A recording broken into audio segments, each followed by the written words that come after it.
पूरी सभा में देख लिया, लेकिन हनुमान जी नहीं थे, बाकी सब थे। बोले जब तक हनुमान नहीं मिलेगा इनका मुंह बंद नहीं होगा, हनुमान को ढूंढ के लाओ। अब पूरी अयोध्या में बानर घूम रहे हैं, हनुमान जी को ढूंढ रहे हैं, हनुमान जी मिल ही नहीं रहे, किसी को पता ही नहीं है कहां।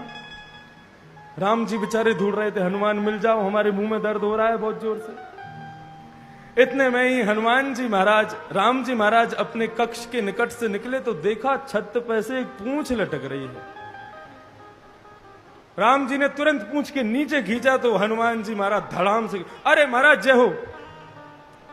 चुटकी बज रही है, आप उबासी लो, चुटकी बज रही है। राम जी ने दोनों हाथ पकड़ करके नीचे किए, तब राम जी का मुंह बंद हुआ। बोले हनुमान भाई तेरी सेवा तो गजब है, ऐसी चुटकी बजाई कि भगवान भी मुख बंद नहीं कर पाए अपना। ऐसी है श्री राम कथा, इतनी सुंदर है श्री राम कथा।